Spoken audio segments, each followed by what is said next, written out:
Hi guys, welcome back to the TCG Player Modern State Championships.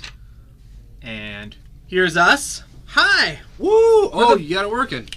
Well, Ron got it working. Oh, Ron got it working. Of course he did. We might as well introduce ourselves again. My name is Ryan O'Loughlin. I'm Kurt. Thanks for watching. We're going to jump down to the booth. Or jump down to the feature match area anyway. Four Horsemen Comics and Gaming. Oh, man. And then A lot of fancy stuff in this one. indeed we did.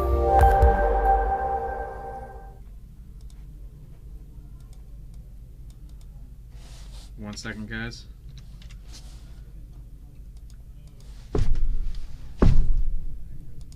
Alright, we have Mr. Shawn Carroll on the right playing the Birds in the Jar deck versus Brian Swanson on the left. He's playing Dredge.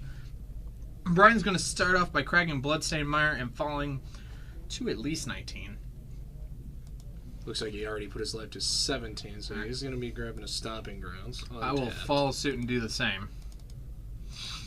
Alright, so the Birds in the Jar deck, that's the Brain in the Jar Beck Call. Beck and Call deck. I love this deck. Well, why don't you tell us a little bit about it then?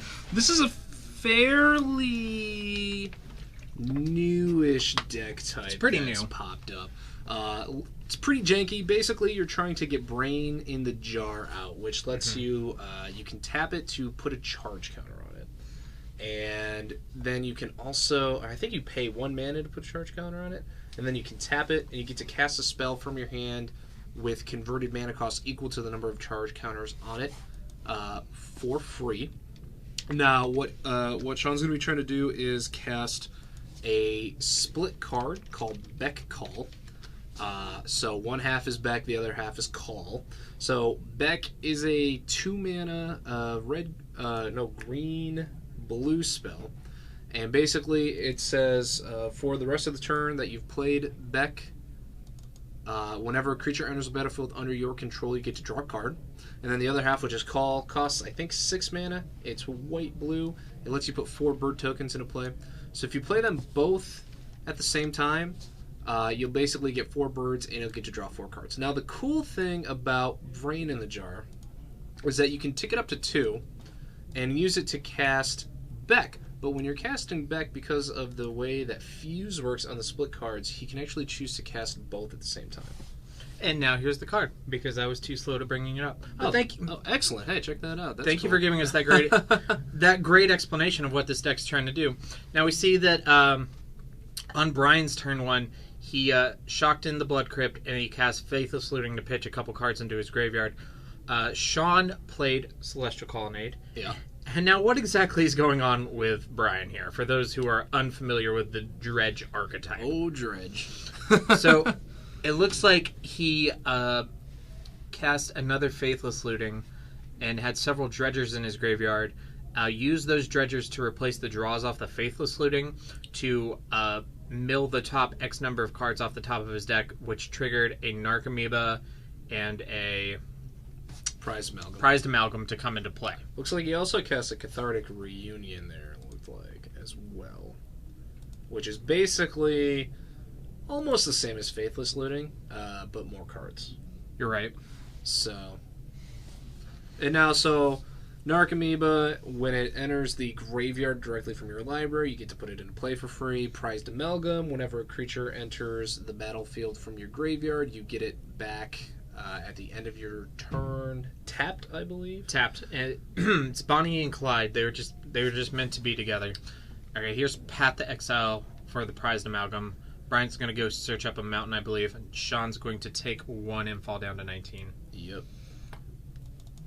Brian is down to 15 from his Shocklands. And Brian's got a lot in his graveyard already. Surprisingly, his battlefield's pretty light. He only got the Prized Amalgam and the Narcomoeba. Usually, if you see this many cards in the graveyard, you're expecting a couple Prized Amalgams or a couple Narcomoebas. He has a small board. As you can see, he has 2 Narcomoebas in his hand. Yeah, and that is not what you want to see. That is the bane of all Dredge players, to draw the Narcomoeba. Yeah. So he's going to cast Life from the Loam, which lets him get 2 lands back from his graveyard. It also has up to 3. Oh, up to 3. Up to 3. Man. Yeah, it has a Dredge of 3 itself. Yeah. So he essentially gets to pay 2 and draw 3 cards, and then he gets to make a land Copperline Gorge into play tapped, which will trigger Bloodghast Landfall Building, putting another 2/1 into play. Yep. And I mean, this is what Dredge does. You basically try to get as many creatures into your graveyard as possible, and then cheat them into play for free. It's like the modern iteration of it is like the goofiest aggro deck you've ever seen. Yeah. It's like, I've got an army of Narcomoebas, Bloodghast, Prize Amalgams, and I'm just going to abuse their abilities to get them into play, as many of them into play as fast as possible, and then kill you. Yeah, like I'll beat you for like 15 on turn 2 with all my Prize Amalgams. Yeah, that's exactly it. It also uses the burn spell Conflagrate to finish off. Yep. Now, does Conflagrate, it's got flashback, right? Because normally it is double X with 1. Right? Hold on. Bringing it up on here. Yep, and I'm going to be faster about it this time. Hey, that's it. There we go. You go. All right. So Conflagrate is XX red, and the flashback is red, discard X cards. Right, okay. So you can play it out of the graveyard, and 2, it's also a discard outlet in the early game. Right. So you can use it as like the last spell you cast to finish off your opponent. You can use it in the early game to get cards in your graveyard, or you can use it to kill hate bearers that might prevent you from going off, like a Thalia or a Scavenging Ooze or something like that. It's kind of like the sprinkles. You know, sprinkles or jimmies, as some people call them. Jimmies, no. Not a big fan of the jimmies thing, but I have heard people use it. Yeah, it is a word that people use. Okay, so it looks like Shawn's just going to play land and go. Yeah, Brian is attacking for 3. Shawn off to a bit of a slow start. He really likes... with that deck, you really want to get the Brain in the Jar down right away, as soon as you can. Because once you can play 1 Beck and Call, unless you're just really unlucky and your deck hates you, you're probably going to draw at least 1 more Beck Call off of your first Beck Call, and then you can chain them together, just flood the board with birds, draw a million cards, and fly over everybody's head, and just beat on them with some bird tokens. I would imagine all those 1/1 flying tokens would be super defensible against the deck of 1/1 flyers and 2/1 guys, and he seems like he could do some really effective blocks against Brian's board. Right, especially since Shawn also, and I love this addition to the Brain in the Jar, he runs Sram's Expertise in the deck as well, which is a 3 or 4 mana, I think it's 4 mana.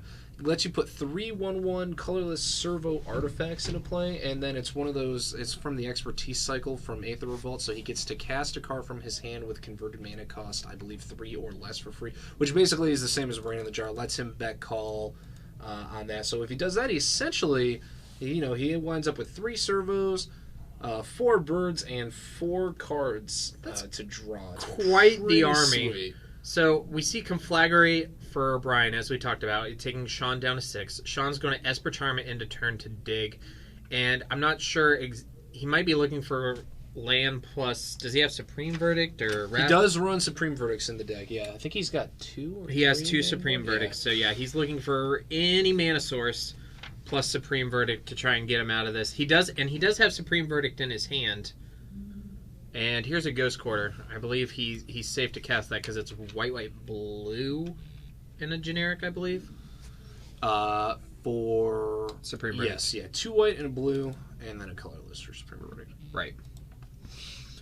So it looks like he just decided to pass. He is not dead yet. And any more creatures that Brian adds to the board will not have haste unless they're Bloodghasts. Right. Which Brian did hit a Bloodghast. And since Shawn has less than 10 life, it will have haste. But that's still only 5 damage. So Brian would have to hit 2 Bloodghasts or a Bloodghast plus another Conflagrate to kill him this turn.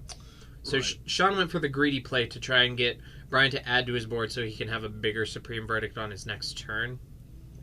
The issue with that is that if Brian's going to kill him with Bloodghasts, even if Shawn wipes the board, as long as Brian has a land drop, he can just kill him on the next turn anyway. Right, that's the tough thing about Dredge, is that putting things in the graveyard doesn't hurt Dredge at all. I think, like an Anger of the Gods is like the best thing you can have against a Dredge deck, probably. Yeah. Looking at Shawn's sideboard, I think he may just be giving himself any chance to win this game. Although he probably believes he's going to lose this game, he's going to give himself a chance. But he has quite a stacked sideboard, so that hopefully he can get games 2 and 3. But we'll talk about the sideboard once this game is over. Yeah, we'll take a look at what he's got here.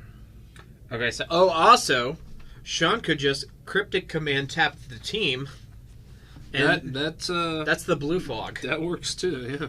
Here's the blue fog. So he's going to tap the team, draw a card, go into his turn, and then he can Supreme Verdict if he wants. Right.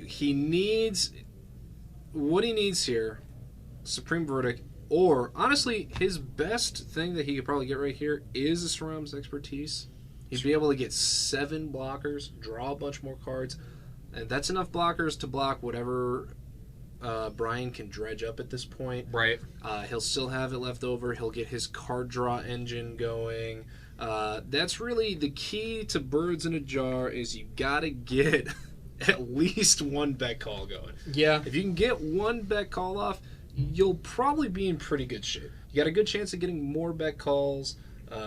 You can just keep casting them. Right. But when it looks like he has one in his hand, he's just missing a method to cheat. Yeah, a brain in the jar. His quote unquote business. Strom's Expertise or brain in the jar. Yeah, because it's 8 mana to hard cast it with Fuse. So he may have.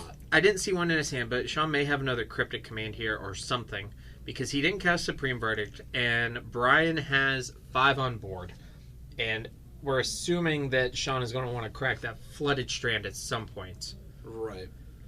So here's another Cryptic Command. Yep. So tap the team, draw a card. You know, actually, I kind of like drawing the card is probably what he should do, but I don't mind bouncing that Narcomoeba, because then it's never going to come. It's never coming back. Yeah.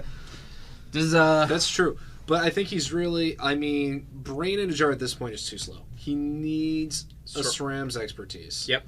To keep himself in this game. And Supreme Verdict can buy him some time, but... Well, that's all he needs to do is buy time, because if he casts Strong's Expertise into Beck and Call, he might be a favorite to win this game still. Yeah. Or at least stabilize and stabilize the board and put them on even footing. Right. That's really what I think Shawn should be looking to do, is just stabilize. Looks like he got hit for 4. I didn't see. Was that another Conflagrate? What came down? Must have been another Conflagrate. Yep. And Shawn's it's actually down to 1. There was a little bit of Facebook debate on this on the Four Horsemen page, I believe, or maybe not. Maybe it was on Personal Players Link. But the correct pronunciation is Conflagrate. Oh, well, I missed that debate. Oh, you missed that? Is that the correct pronunciation? It is. As an English, say it for me one more graduate dropout, I got all the coursework done. I just didn't do my thesis, so I know a little bit about it. Sounds like you need some talking to. Yeah, right. It's Conflagrate. Conflagrate. Yeah. Okay. Because there's no A in there to. Well, there is an A in the word, but not in the spot where there's an in the way most people pronounce it. Yeah, you want to put the stress on the conflagrate. Conflagrate. Yes. All right, I will try to do better. It looks like we have Brian Swanson taking this first game off of the back of actually kind of a slow start, but Shawn was just never able to put anything together. So we have Brian up 1 game with Dredge over Birds in the Jar. Brain in the Jar, Bird Control, Brain Control, Bird Brain. And let's talk about sideboarding here. Shawn's got some Grafdigger's Cage. Why don't you read me off Shawn's entire sideboard, and then you tell me what you would board it. All right, so Shawn's got 1 Dragon's Claw, 2 Wrath of Gods, 2 Runed Halos, an Engineered Explosives, 2 Grafdigger's Cages, 2 Negates, 2 Core Firewalkers, a Blessed Alliance, and 2 Surgical Extractions. So what do you bring in? Definitely the Grafdigger's Cage, definitely the Surgical Extractions. Yep. You could make arguments for a lot of these cards. You can, but I think those 4 definitely need to come in. Yeah. Wrath of Gods Maybe. All they really do is buy you time. It buys you time. It's a little worse than Supreme Verdict, but he might need it. Actually, it's a tad better because it's an easier converted mana. I guess it is a little easier to cast. Unless you're worried that your Dredge opponent is splashing blue for counterspells post board. Right. Blessed Alliances, maybe he could possibly bring that in. Dragon's Claw I wouldn't bring in here. It's really useless. There's red spells. Brian plays red spells. Yeah, but alright, yeah, you probably not worried about gaining life. Yeah, Rune Halo doesn't really matter for this matchup. The only thing I could see Rune Halo and negate for is it depends on how worried you are about Conflagrate. Yeah, there you go. But still, I would imagine Shawn is probably only bringing in the 2 Grafdigger's Cages and the 2 Search. Yeah.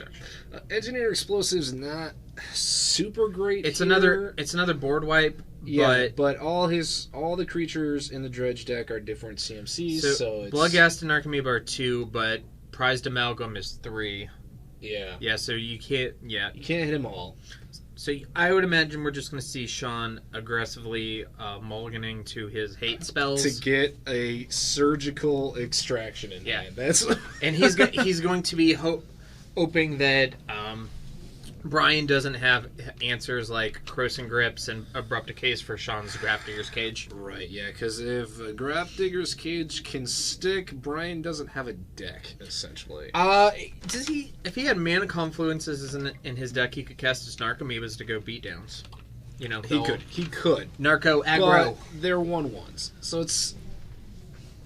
Yeah, it's the slow grind. It's real slow. The slow, as I like to call it, the mediocre beats. Yeah, baby beats. So Mr. English major, is it aggro or agro? Oh, it's aggro. Okay, good. Yeah, that's right. That's just wanted to make sure.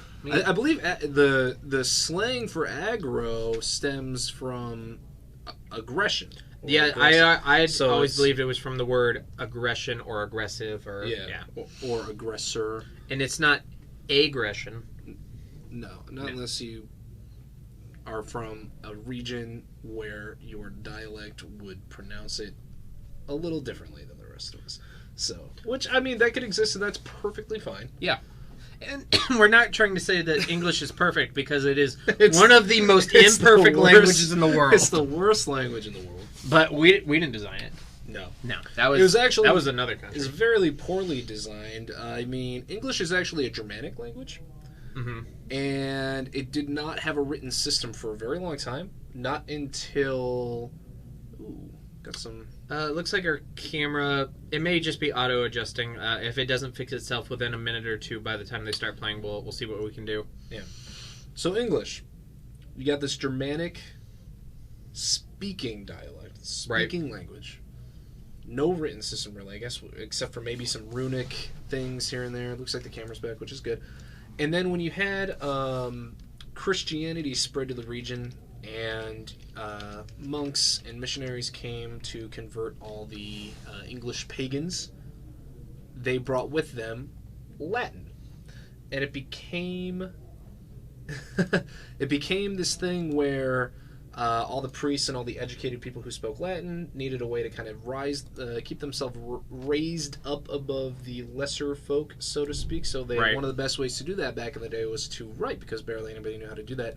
So they basically gave the Latin alphabet to a Germanic language, which is why things are spelled really weird in English. It's interesting, because I don't know if you actually knew, but I actually have a history degree, and I knew a little bit of what you're talking about. It's similar to in medieval Italy, how they used Italian as the language of the poor people and Latin as the language of the elite. Yeah, and a reason why Dante's Inferno, or Dante's Divine Comedy, was such a revelation of a piece of literature is because he wrote it in Italian and people could actually read it. He said, I'm doing this one for the people.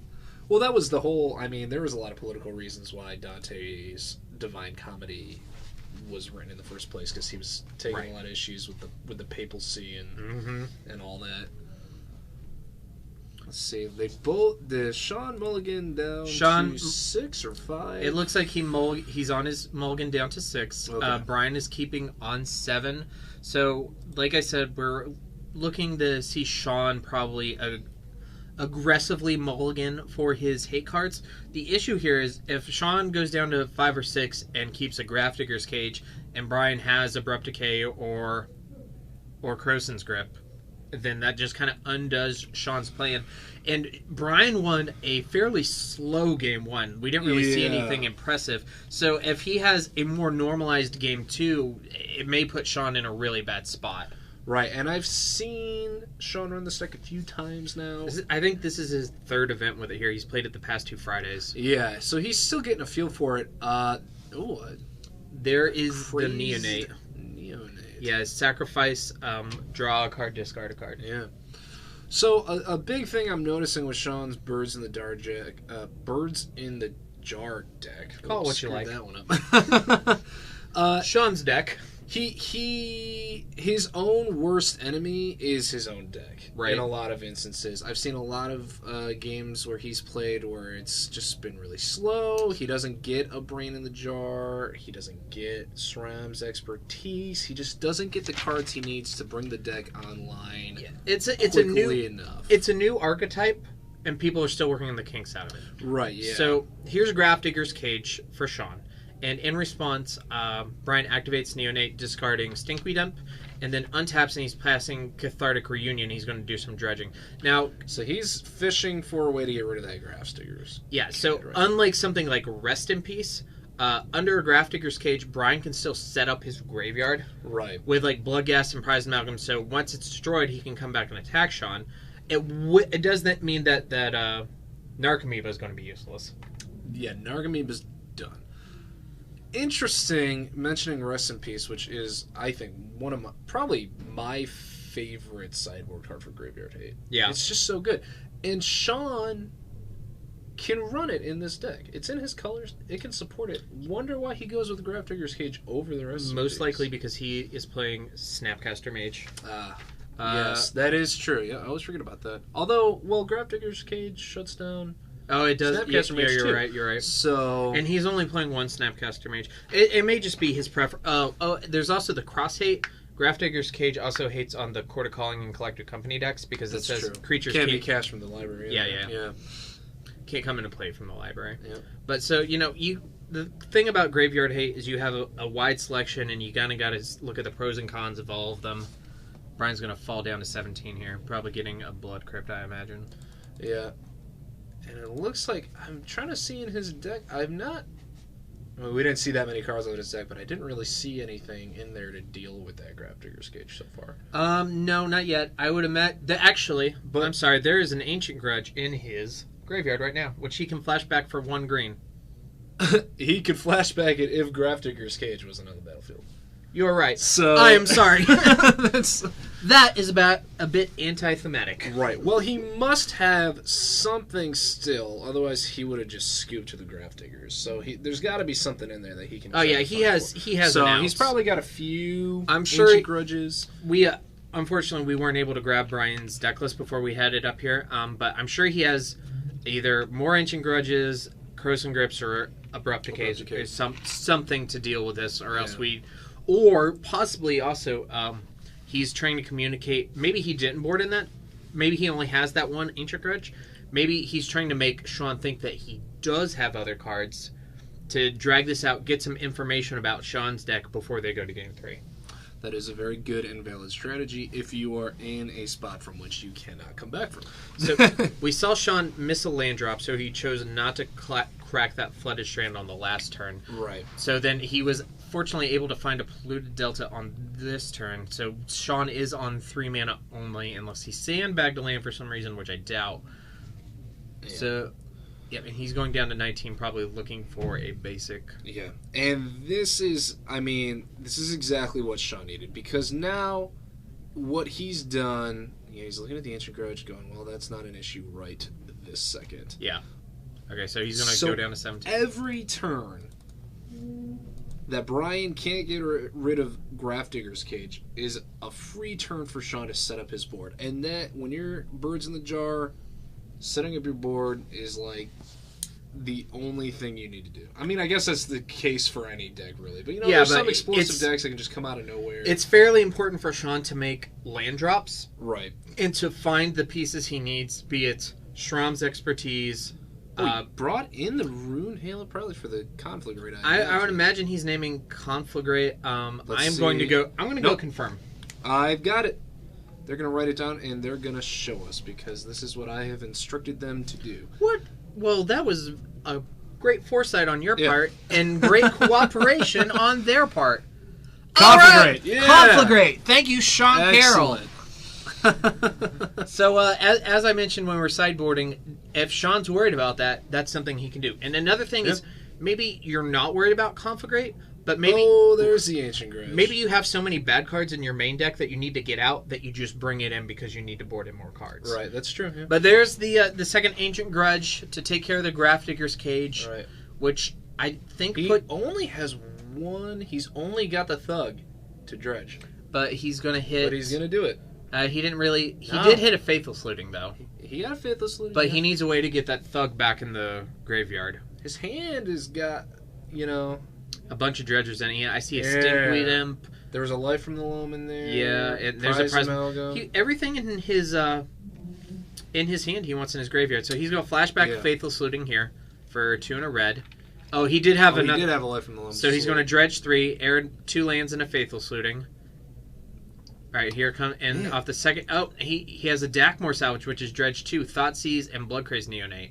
Still no payoff in his graveyard, though. Really? Yeah, you're right. But he gets to discard 2 dredgers or a dredger and prized amalgam and try and set up for the next turn. Right. And if Shawn misses another land drop, that's going to hurt. How much is Sram's expertise? I believe it's 4. I think it's 4. I think it's 2 white and 2 colorless. I got it. We don't need to guess. We can just find out. Yeah. Because we have the technology. Yeah. Oh my god. We have the technology, but can Ryan use it? No. That's the question. Ryan cannot. That's brain in the jar. No, ho. Brain in a jar. And I broke it. And where is it? Yeah, I broke it. I'm serious. I totally broke this thing. And now I click this button. And that button. Hello! Hey, we're still working out the kinks, There guys. is Sram, and he is displaying his expertise to a bunch of floaty iPad-looking things. So, that's pop quiz. In the lore, in the Kaladesh story, who is Sram? He is... Oh, man. Oh, I know this. He's like the head engineer. He is the head engineer of a place in Girapur, which is a card. I don't know. The Aether Hub. Oh, it is the Aether Hub. It is the Aether Hub, yes. There's a large battle. The first battle of the Revolution, Pia Nalar... they take the Aether Hub. They take the Aether Hub, yep. Mm-hmm. So Sram... kind of a bad guy, but like kind of a reluctant bad guy. No, he was one of those. He was just kind of following orders. He wanted peace, so he was doing what the people in charge told him to do. But I never really got the sense that he had malicious intent. From the majority of the Consulate, actually isn't that bad. It's mostly Tezzeret and his influence, and that Dovin. Even Dovin, you could say that he was just acting logically. The Dalkins are the Vulcans of the... Yeah, that's true. There's... Alright, here's a Stinkweed Imp dredging 5, and he hits a Bloodghast. Stinkweed Imp, Faithless Looting 2 lands. So, Brian's starting to get set up. Shawn missed another land drop. Yep, no land drops, no brains. And this is what I was saying earlier about Shawn's biggest foil is his own deck. Yeah, and I think so. He has 4. Let me look.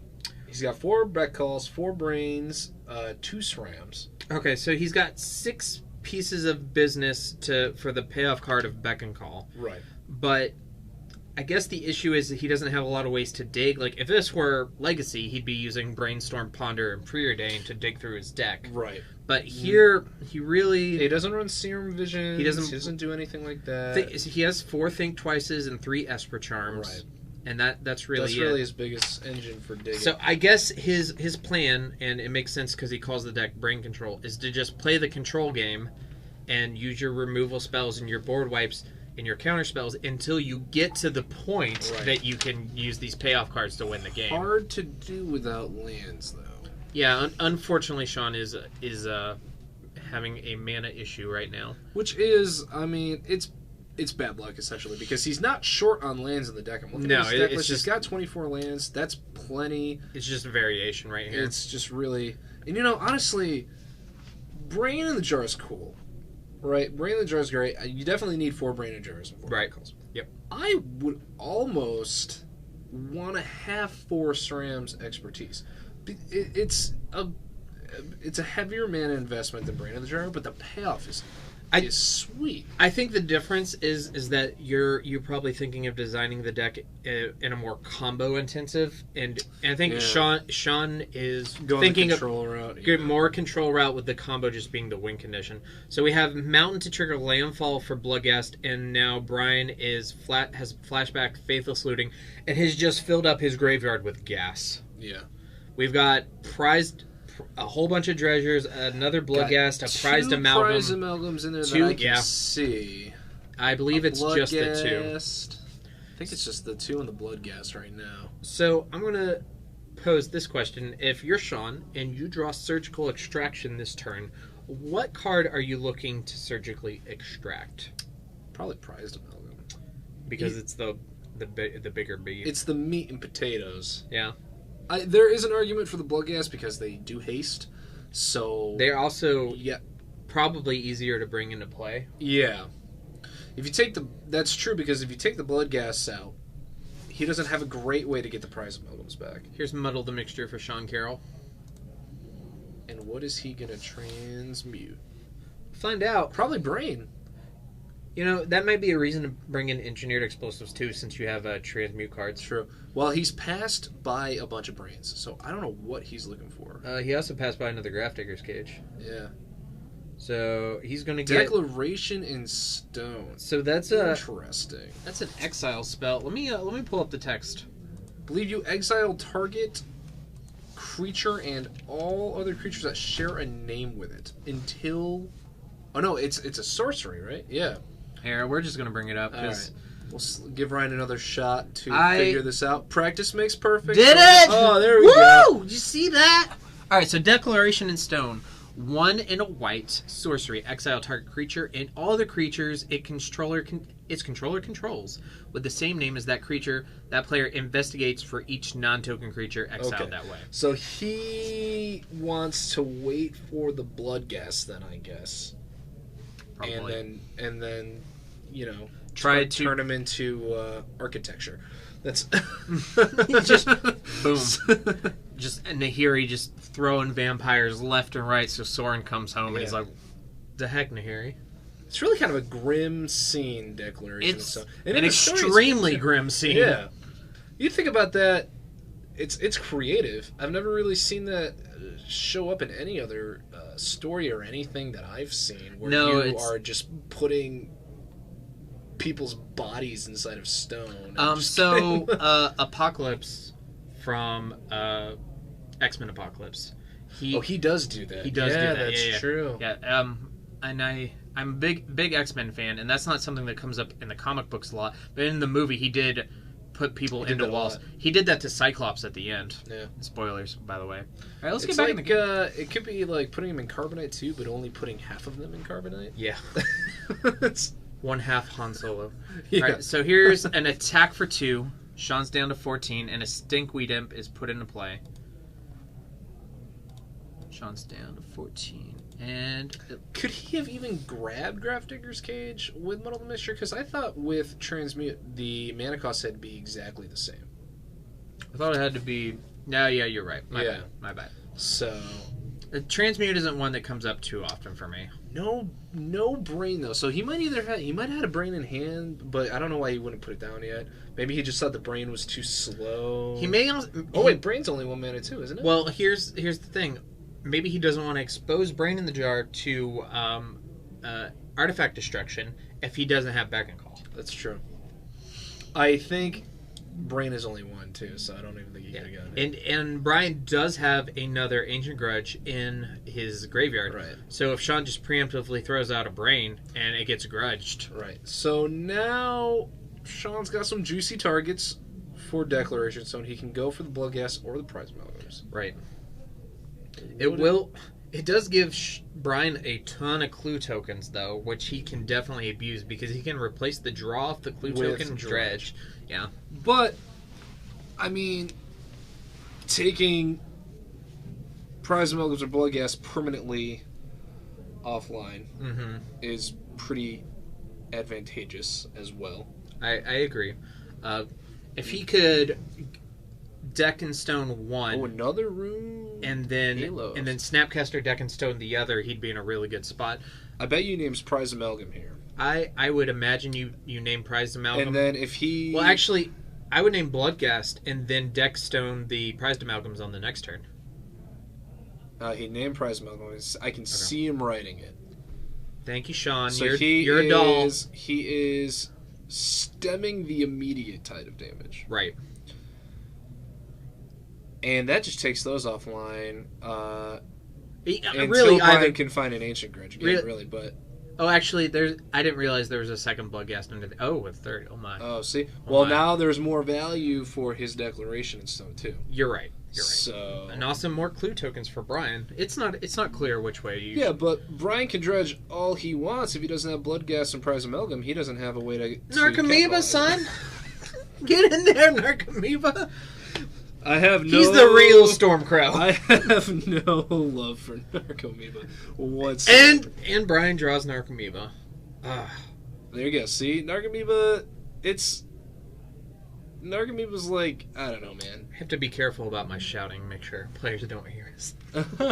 Yeah, that's true. I can hear you a little bit when you go down there and talk to them. So. All right, I will try to keep my volume under control. I get excited. So, Brian attacks for 7 with the 3 Stooges and Stinkweed. Hard casts the Golgari Thug, so he knows that Declaration Stone's coming. He's trying to get some things down. He's just got to get. He's got Shawn low enough that he just has to put things into play, and he does have a blue source. He does have a blue source in his deck to cast Narcomoeba. But Brian Swanson, you're making my heart so happy. Man, no land drops. For Shawn. So Deck and Stone targeting the Bloodghast. That exiles 3 of them. Brian gets 3 clue tokens. He's going to represent it with 3 dice. We're going to put some tokens down there before the next round. Guys, for those of you who just turned in, thank you for watching. This is the TCGplayer.com Modern West Virginia State Championships. We're broadcasting out of Four Horsemen Comics and Gaming in Morgantown, West Virginia. I'm Ryan O'Loughlin. I'm Kurt Nye. And we really appreciate you watching us. You should definitely, if you're in the area, come and check out our store. Check out our other 2 locations, downtown in Waynesburg, Pennsylvania, and in the Meadowbrook Mall in Clarksburg, West Virginia. We're on Game 2 of Round 2 between Brian Swanson on the left, who's on Dredge, versus Shawn Carroll on the right, who is on the Brain in the Jar Beck and Call combo control deck. Right. We've affectionately decided to call it Birds in the Jar. Right, and Brian is sitting on a land full of hands and a Stinkweed. Shawn needs a land this turn. He needs it, yeah. Because Brian's casting 3-mana 1/3s, and they look super, super threatening with Shawn's current life total. Unfortunately, I hate... Oh, there's a Plains. Looks like he got it. Oh, does he have SRAMs and a bet call? And he's just got a Supreme Verdict. Which buys him as another draw step, yeah. Also good. Yeah. Well, now that Bloodghasts are out, he doesn't really have a way to get any of these back unless he dredges them up and hardcasts them. None of those creatures can immediately come back, like you said, unless you... There is going to be one Bloodghast floating around in the deck somewhere still. The Thug triggers... Right. And off the thug trigger, he can choose to put a creature from his graveyard on top of his library. He'll be able to Narcomoeba back in. So he can dredge this turn, which will trigger Narcomoeba, put Narcomoeba into play.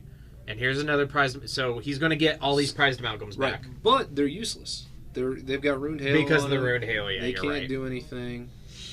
So we're on the Narcomoeba beatdown plan. Right, and I mean, it's Does he not have the... He must not have the mana for it. I'm thinking, why doesn't Brian flashback the Ancient Grudges and just... blow up break because Ancient Grudge only targets artifacts.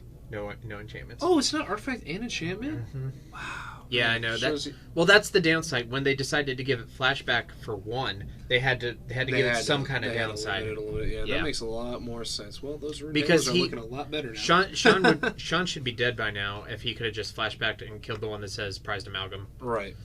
And Shawn has been using his rune halos very well to try and navigate not dying. Yeah. I'm pleasantly surprised by that because I was looking at rune halos being like, man, they're okay, but they're nothing special. Well, they're the reason he's in the game still. If you think about it, which Shawn does think because he's a good Magic player and a smart individual, the Dredge deck only has X number of ways of actually dealing damage. Yeah. The three main creatures that it gets to attack with and Conflagrate. So it looks like Brian just didn't even trigger the prize amalgams. Oh, he forgot about him, and now he's saying, "Can I put these in?" It looks like Shawn said, "Yeah, fine." Yeah, whatever. Shawn may have just Halo on it. Shawn may have just went to untap a little quickly. If they have an issue, they will call the judge over, I'm sure. Yeah. But this game too, even though unfortunately Shawn was missed many land drops, it's still a super interesting game. It's been a nail biter here. So Man, what's Shawn, SRAM's expertise into birds, please. That would be the most hilariously awesome thing I could see happen right now. Is the Golgari Thug, what is his power 1/1? I think it's a 3/2. I'm looking it up. Is it a 1/1 only? I don't know. That seems low. It's either a 2/2 or a 3/2, I thought. My keyboard died. Keyboard died? My keyboard died. Oh, geez, we're going to need to... Oh, there it is. There we go. My keyboard was delayed. Okay. So, what did Shawn cast? I can't tell. Probably a Cryptic, the way things are looking. Yeah, his board's tapped down. Looks like he did... Thug is a 1/1. It is a 1/1. Wow, so, Brian only had 2 power, but that is still a 2-turn clock. Right, yeah. So it looks like he probably went tap draw on the Cryptic.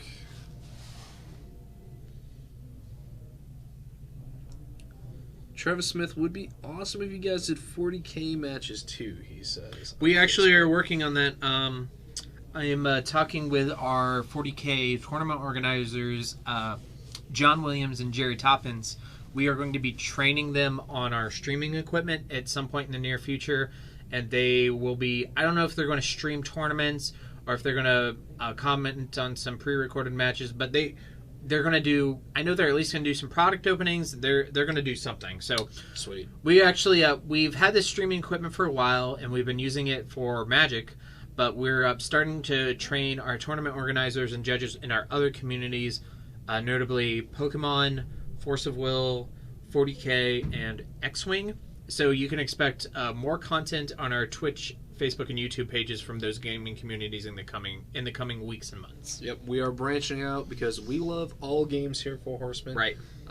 Definitely, I mean, Magic is my #1 bae, but I play tons of games. I do as well. Magic as well. So. More video game content as well. Yeah. What's that card that Shawn just cast? Kurt? Oh, God, it's finally brain in a jar. Finally brain in a jar. Shawn finally finds his brain. Shawn finds his brain. It was in a jar, but now it's on the table, so we're good. He's got it. That means in 3 turns, we could be getting some big call action. Okay, so Brian draws Cathartic Reunion for the turn. He's at 15. Looks like he swung the prize amalgams in, even though they don't do anything. Right. Why not? Yeah. Send a message. Send a message. So Narcomoeba and Golgari Thug take Shawn down to 2. Here's a flashback of Ancient Grudge targeting the brain in a jar. Yep. Shawn's going to, in response, put a counter on brain in the jar and cast Surgical Extraction targeting Narcomoeba. So he's going to get the Narcomoeba out of the graveyard. We're going to see Brian's hand, which is all lands except for a Cathartic Reunion and a blah blah blah Life from the Loan. And Shawn's going to show us the rest of Brian's deck, which was an Abrupt Decay, a Bloodghast, a Dakmor Salvage, and another card. And I have known Shawn. And there's Brian shuffling his 4-card library. Shawn, if Shawn has an opportunity to look through your deck, even if it really if it's pointless, he will do it because he thrives off getting that information. Information is never pointless. Yeah, I gotta say that is the first time in stream history, and we've been doing this for going on a year now, on and off, that a player has picked up his opponent's entire deck and shown it to the camera. Achievement unlocked. I know a few weeks ago, young Timothy Scroggs was on Dredge and was going against Ad Nauseam and got down to 0 cards in his deck right before he won. So we almost saw him deck himself with Dredge, which we might see here if Shawn has an out. Brian's down to 13. I think Brian actually just found the win because he got that Abrupt Decay. He's going to hit the Runed Halo that says Prized Amalgam. Or actually, that might have been the Conflagrate one. Yeah, technically. If he has a Conflagrate right here, which it looks like he can just end it. And then discard all those lands. Shawn, do you have a counterspell? I think, did he used to run? No. All right. Shawn's going to extend the hand. We have Brian Swanson on Dredge winning the match 2-0 over Shawn Carroll. And I just have to say, even though Shawn missed a million land drops, that was still a great game. Yeah, he definitely put up a fight that second game there, dragged it out for a long time. And Shawn's probably going, man, if only I had drawn a land about 8 turns sooner. Right, but Shawn has not much to feel bad about because he navigated that game super well. And you can only do so much when your library only gives you, X number of lands. And he is still really new to the deck.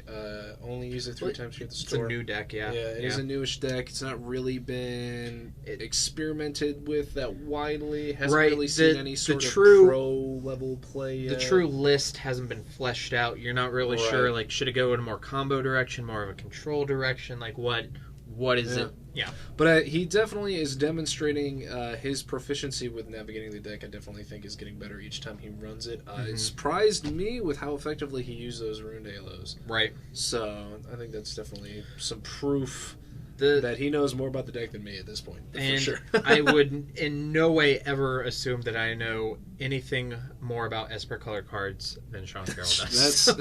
That's fair. That is very fair. Esper's not really my color. I'm a Bant guy. I also really like Obzon and Bug. Those are my preferences. Just as long as it's not red, I'm usually okay. But it has to have green, cannot have red. That's the pie. See, for 1-on-1, I'm all about red, man. Put red in my hands. So I'm a green mage. Yeah. But you're my brother. Because as long as you're not a blue mage. Yeah. Yeah. It's often scary how often you find the red mages and the green mages up in the booth and the blue mages down on the camera. Yeah, that's true. It might say something about our choices. Anyway, I think that we probably will not be able to get another match. I actually heard through my little ears their clock already went off. Okay, their clock went off. So we'll be back within the next 5 to 10 minutes with round number 3. Like we said earlier, we are playing 7 rounds of Swiss today, followed by a cut to top 8. We intend to bring you all 10 rounds of coverage here. Stick with Kurt and I throughout the rest of the day. We'll be streaming here on Twitch, YouTube, and Facebook, and we'll be right back. All right.